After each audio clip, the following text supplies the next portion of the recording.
Halo Sobat, sudah menyaksikan video sebelumnya mengenai setup LoRaWAN Gateway menggunakan Raspberry Pi? Kalau belum, silahkan klik link video di bawah ini. Untuk eksperimen kali ini, saya akan memperlihatkan cara menampilkan data parameter yang berasal dari LoRaWAN Gateway pada web dashboard menggunakan protokol MQTT yang sudah terintegrasi di ChirpStack Operating System. Ayo kita pelajari lebih dalam.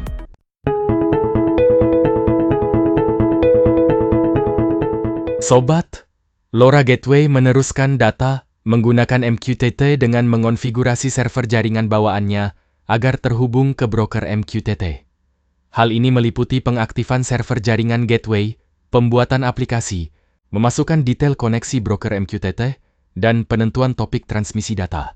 Gateway kemudian akan menerbitkan data LoRa ke topik yang ditentukan, sehingga klien MQTT dapat berlangganan dan menerima data tersebut.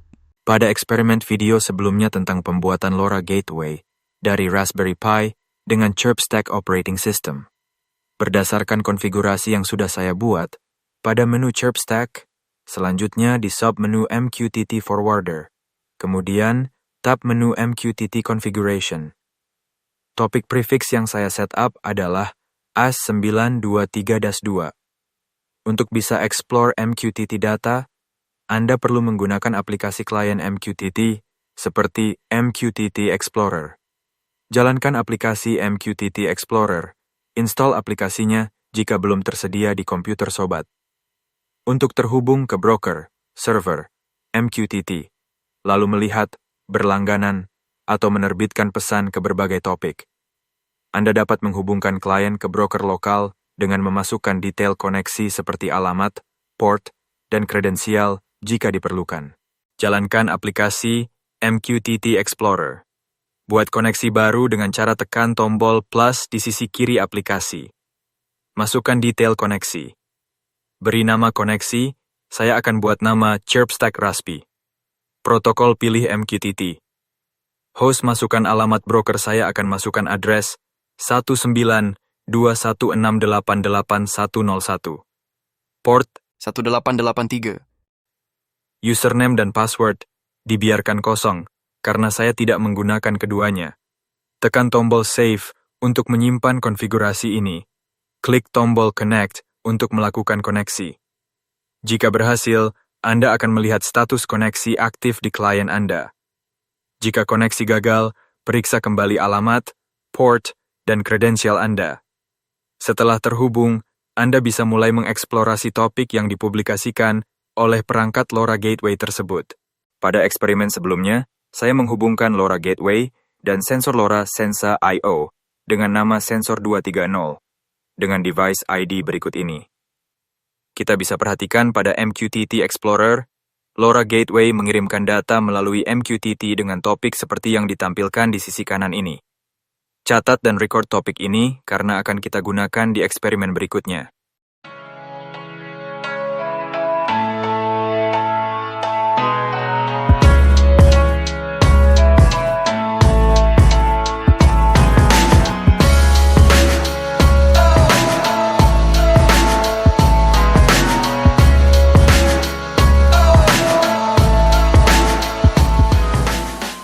Sobat, eksperimen selanjutnya adalah membuat dashboard IoT, berfungsi sebagai antarmuka terpusat untuk memvisualisasikan, memantau, mengelola, dan mengontrol data dari berbagai perangkat, sensor, dan sistem yang terhubung. Pada ChirpStack Operating System ini, sudah terintegrasi aplikasi Node-RED. Tentu saja aplikasi ini akan saya gunakan untuk pembuatan interface dashboard dan protokol komunikasi Modbus TCP. Ayo kita gali lebih dalam. Pada ChirpStack Web Dashboard, terlihat ikon aplikasi Node-RED tersebut. Klik ikon aplikasinya atau Sobat bisa akses dengan cara ketikan alamat di browser Sobat 192.168.101.21880. Setelah menunggu beberapa saat, akan terlihat lembar kerja dari Node-RED tersebut.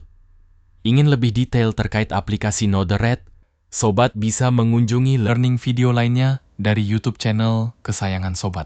Ayo kita lanjutkan. Sobat, di lembar kerja ini ada 3 bagian. Sisi kiri dinamakan Palette Node, berisi berbagai jenis node yang tersedia, seperti input, output, fungsi, dan integrasi IoT, yang dapat Anda seret ke area flow. Di sisi tengah dinamakan area flow, area kerja, utama di mana Anda menempatkan dan menghubungkan beberapa node.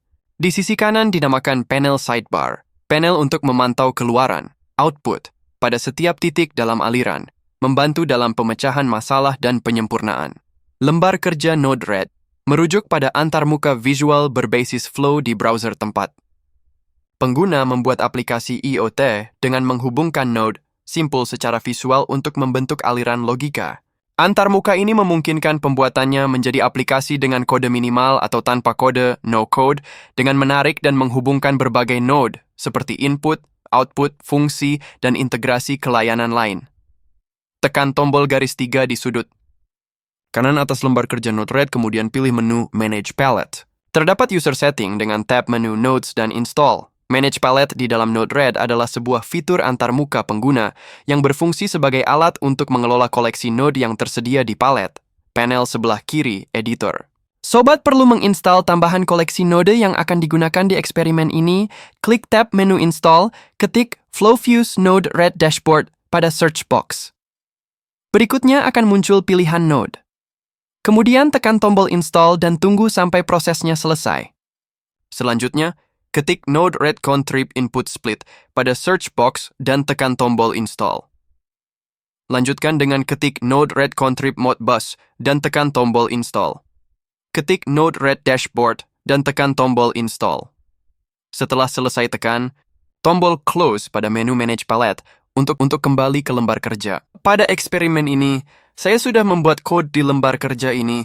Ayo kita bahas satu persatu. Di sisi kiri sobat perlu node dengan nama MQTT in, karena LoRa Gateway Broadcast Data menggunakan protokol MQTT. Klik dan drag node MQTT in ke dalam lembar kerja seperti ini. Double klik node tersebut, kemudian tekan tombol icon plus untuk mengkonfigurasi node MQTT broker. Pada tab menu Connection, berikan nama sesuka sobat pada nama koneksi di field box ini. Pada field box server setting, saya isikan localhost dan port number. Saya isi 1883.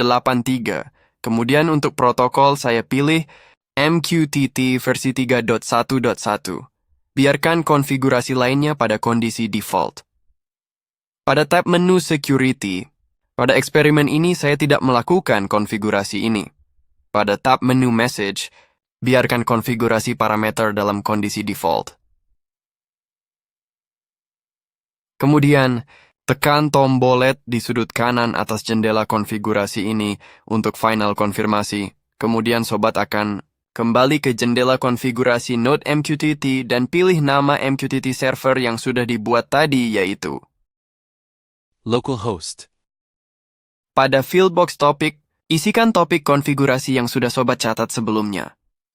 Selanjutnya, pilih QoS Mode MQTT dengan mode 0. Mode 0 artinya send data dengan fire and forget tanpa konfirmasi dari perangkat penerima data. Kemudian untuk pilihan output, pilih mode auto detect selanjutnya. Berikan nama node MQTT ini dengan Sensa 230. Tekan tombol Done untuk final konfirmasi konfigurasi. Tekan tombol deploy di sudut kanan atas lembar kerja Node-RED sobat untuk upload code ke server. Pada lembar kerja, aktifkan mode debugging untuk node debug ini. Kemudian di sisi kanan panel sidebar, expand jendela propertinya dan pilih mode debug untuk menganalisa hasil keluaran dari node MQTT tersebut. Delete message historical debug untuk memudahkan melihat message yang baru. Karena perangkat sensor LoRa data, update rate-nya di setup pada 1 menit per message, maka sobat silahkan menunggu beberapa saat. Ketika message payload sudah terlihat di jendela debugging, sobat harus menganalisa rangkaian paket data tersebut. Paket data harus diuraikan bagian demi bagian supaya dapat diolah dan divisualisasikan menggunakan fungsi node berikutnya. Untuk menguraikan data, pergunakan node input split. Seret dan letakkan node input split di panel node sisi kiri lembar kerja Node-RED. Fungsi input split adalah untuk memecah string menjadi beberapa pesan menggunakan karakter atau string pemisah, atau membagi sebuah array menjadi Pesan-pesan terpisah yang masing-masing hanya berisi satu elemen. Node ini memungkinkan sobat untuk memproses setiap bagian data secara independen. Karena saya sudah melakukannya, maka mari kita lihat lebih detail cara konfigurasinya. Double-klik Node Input Split. Node ini memisahkan paket message menjadi 4 bagian atau 4 keluaran yang independen. Mari kita lihat berdampingan jendela debuggingnya. Output pertama adalah sensor temperature. Didapatkan dengan melihat objek array payload.object.sensordata.temperature. Salin array path tersebut dan tempelkan di field text box pertama pada node input split. Kemudian tekan tombol plus di sebelah kanannya untuk menambahkan output kedua. Selanjutnya tambahkan parameter device temperature dengan melihat objek array payload.object.device.temperature. Salin array path tersebut dan tempelkan di field text box kedua pada node input split. Kemudian tekan tombol plus di sebelah kanannya untuk menambahkan output ketiga. Lakukan hal yang sama untuk objek array payload.object.device shock lalu tekan tombol plus di sebelah kanannya untuk menambahkan output keempat. Lakukan lagi untuk objek array payload.object.battery level. Selanjutnya tekan tombol dan pada sudut kanan atas editor node input split untuk konfirmasi. Konfigurasi. Tekan tombol deploy di kanan atas lembar kerja sobat untuk upload ke server. Tunggu beberapa saat sampai perangkat sensor LoRa update data berikutnya. Selanjutnya saya tambahkan fungsi node bernama change node. Karena saya akan mendeklarasikan variabel lokal dari output masing-masing gerbang keluaran input split node menjadi variabel global, yang nantinya variabel tersebut bisa diakses dari lembar kerja manapun. Drag dan drop node change di panel sisi kiri ke dalam lembar kerja. Karena saya sudah melakukannya, maka mari kita lihat lebih detail cara konfigurasinya. Double-klik node change tersebut, saya beri nama node ini sensor temperature. Kemudian untuk opsi rule pilih set, pilih node global, dan saya tambahkan property 230 sensor temp. Pada parameter to the value, saya pilih message.payload. Artinya, variabel global.230 sensor temp akan diisikan oleh value dari parameter message.payload dari node input split. Tekan tombol done untuk konfirmasi konfigurasi. Ulangi langkah tadi untuk parameter berikutnya. Double-klik node change. Dan saya beri nama node ini device temperature. Kemudian untuk opsi rule, pilih set, pilih global, dan saya tambahkan property 230 device temp. Pada parameter to the value, saya pilih message.payload. Tekan tombol done untuk konfirmasi konfigurasi. Ulangi langkah yang sama untuk konfigurasi node berikutnya.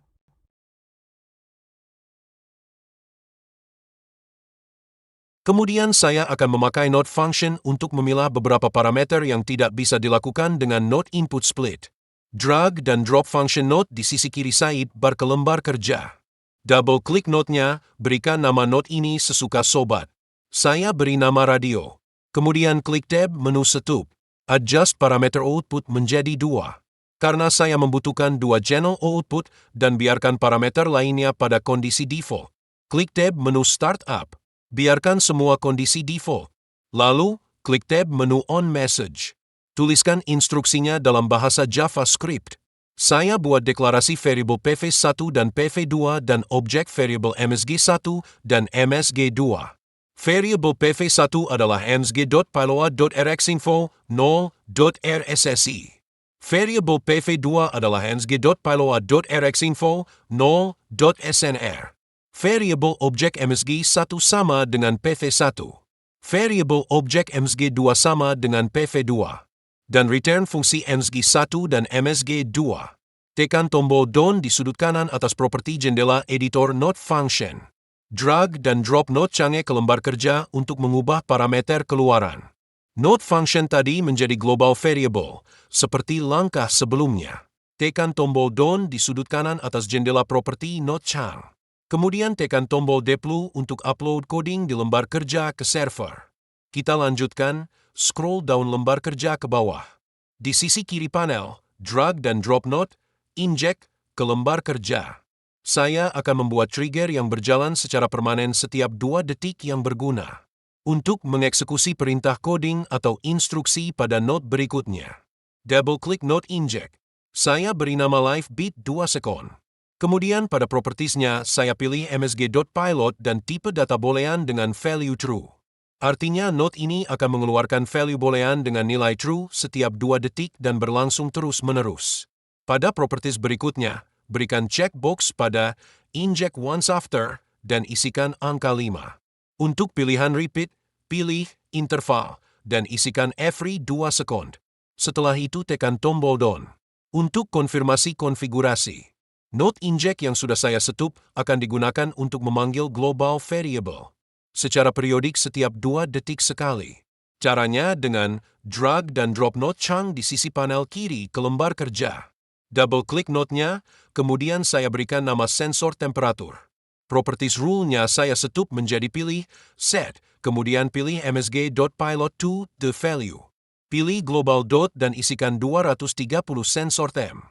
Artinya nilai value msg.pilot dari gerbang output note chunk ini sama dengan nilai global dot 230 sensor temp.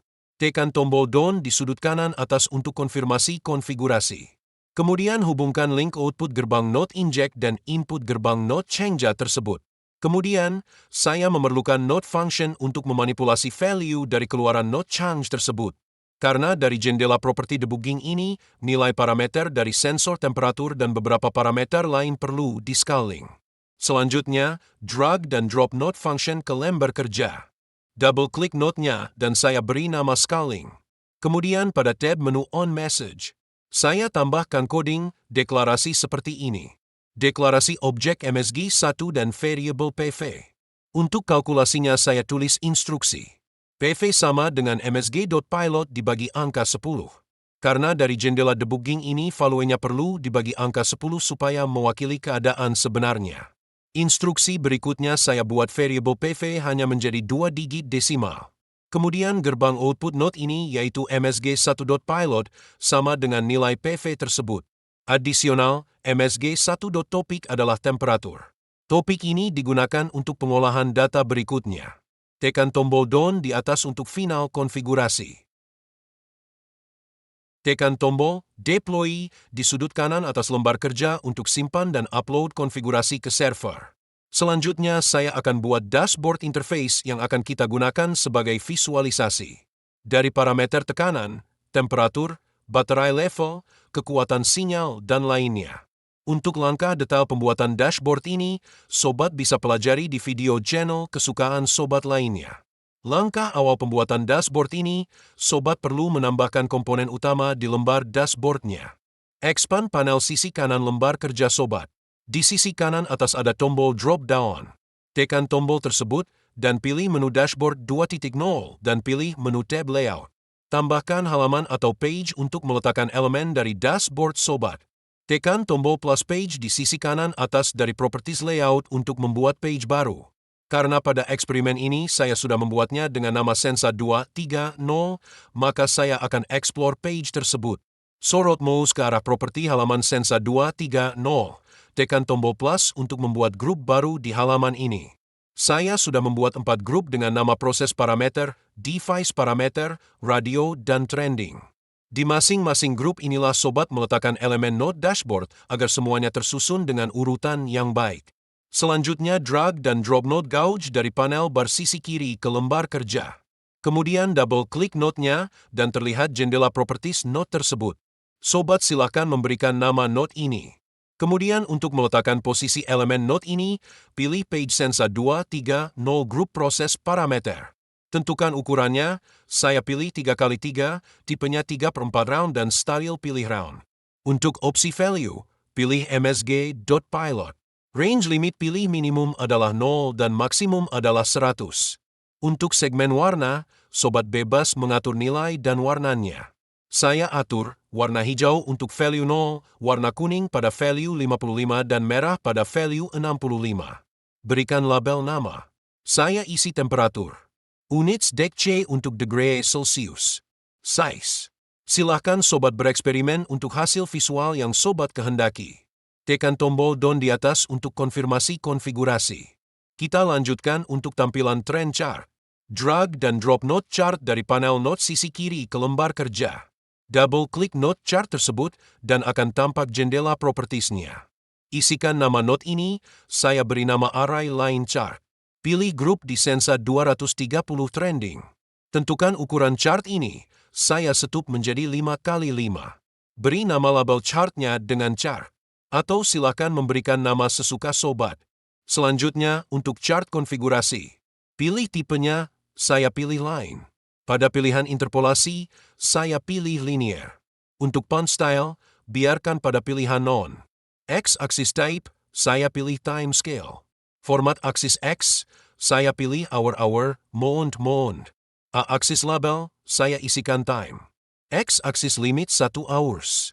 Y-axis label saya kosongkan. Y-axis range saya setup di minimum sama dengan 0 dan maksimum di angka 40.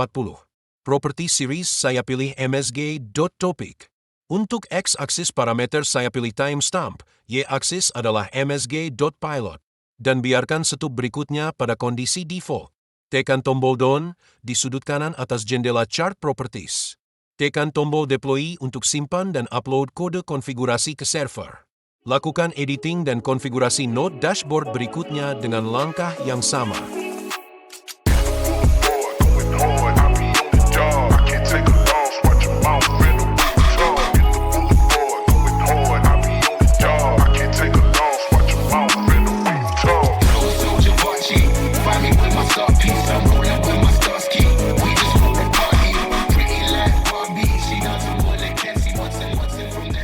Untuk melihat dashboard secara visual, silakan expand panel sidebar sisi kanan. Kemudian scroll ke atas panel sidebar-nya. Tekan tombol Open Dashboard di sisi kanan atas. Maka sobat bisa melihat dashboard-nya. Cara lain melihat dashboard sobat dengan buka menu tab baru di browser. Masukkan address 192.168.2.1880/dashboard. Silakan sobat melakukan pengaturan selanjutnya agar penampilan dashboard menjadi lebih bagus.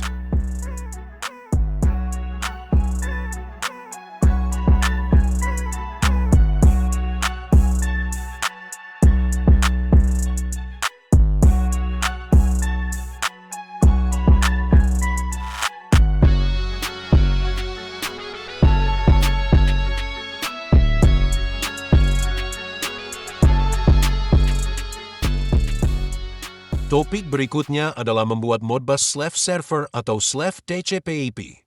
Kembali ke lembar kerja Node-RED. Silahkan membuat lembar kerja baru dengan tekan tombol plus di sisi kanan atas lembar kerja. Atau bisa juga menggunakan lembar kerja yang ada dengan mencari ruang yang kosong. Di eksperimen ini saya sudah membuat lembar kerja baru untuk memudahkan rangkaian kode diagramnya. Pertama-tama, tambahkan Node inject ke lembar kerja. Kemudian scroll down menu panel library Node ini ke bawah, sampai sobat menemukan Node Modbus Server. Drag dan drop Node tersebut ke lembar kerja. Tambahkan Node debug untuk proses troubleshooting dan debugging. Double-klik Node Modbus Server. Beri nama Node ini. Saya namakan Modbus Server. Kemudian untuk hostname biarkan parameternya default dengan address 0000. Port number saya isi port 10502. Parameter call, saya isi 0, artinya tidak ada fungsi code 0 atau call yang disediakan. Parameter holdings register atau fungsi code 3, saya isikan 256 register. Parameter read inputs register atau fungsi code 4, saya isikan 256 register. Parameter discrete, saya isi 0. Lainnya saya beri tick box untuk shows error. Tekan tombol Done untuk konfirmasi konfigurasi. Hubungkan setiap node tersebut sehingga membentuk aliran seperti ini. Kemudian kembali ke lembar kerja sebelumnya untuk konfigurasi Modbus lebih detail.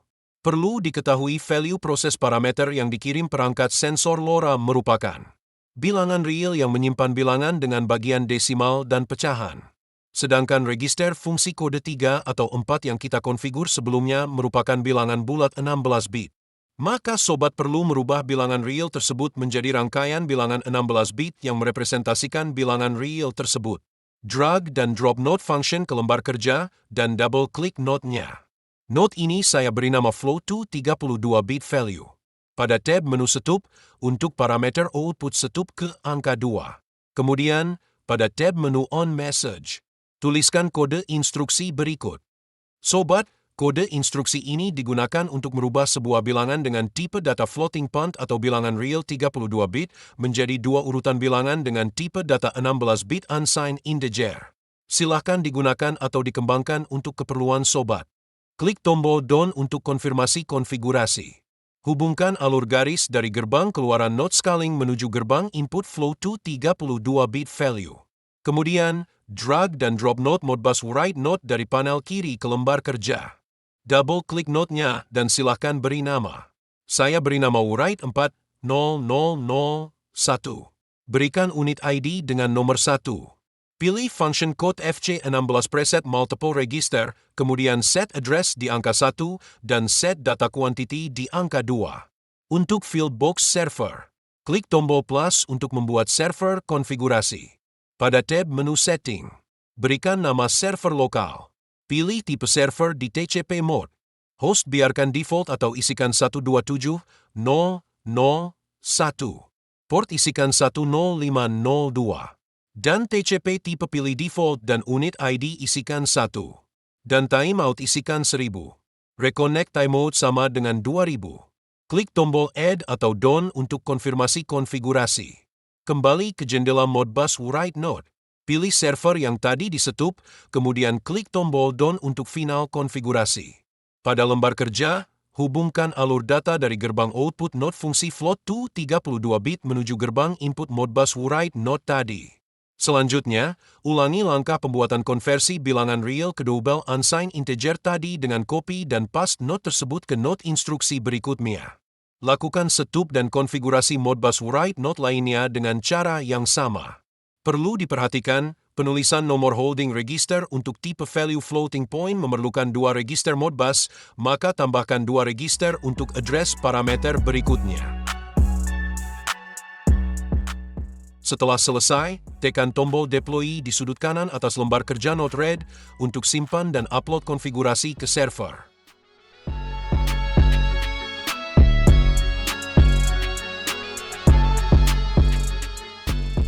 Sobat, saat ini saya akan mencoba komunikasi protokol Modbus TCP yang sudah dibuat sebelumnya. Gunakan aplikasi Modbus Master pilihan sobat. Saya gunakan aplikasi Modbus Pool. Lakukan setup konfigurasi dengan tekan toolbar setup pada menu toolbar di atas dan pilih read dan write definisi. Slave ID isikan 1 sesuai dengan Modbus konfigurasi Modbus server di aplikasi Node-RED yang saya buat. Fungsion pilih read holding register. Address isikan 1. Quantity isikan 43 karena jumlah total parameter yang di-broadcast di percobaan ini berjumlah 43 register. Parameter scan rate, saya beri 1000 milisekund. Biarkan parameter lainnya pada kondisi default. Tekan tombol Apply dan tombol OK untuk konfirmasi konfigurasi. Pada menu toolbar tekan menu koneksi dan pilih sub-menu Connect. Pada jendela koneksi, pilih tipe koneksi yang digunakan Modbus TCP/IP. Skip pada konfigurasi serial settings. Pada konfigurasi Modbus server, tentukan address node-nya dengan 192.168.8.101. Pada server port isikan 10502. Connect timeout berikan angka 3000 milisekund. Dan pilih tipe IP versi 4. Tekan tombol OK untuk konfirmasi konfigurasi. Jika berhasil, maka sobat bisa observasi nilai parameter Modbus register di tabel lembar kerja Modbus Pool tersebut. Karena parameter register yang dikehendaki adalah bilangan real atau float 32 bit, maka sobat harus melakukan pengaturan di menu toolbar display view dan pilih opsi di float ABCD, float CDAB, BADC atau DCBA. Pastikan nilai yang ditampilkan sesuai dengan kondisi sebenarnya.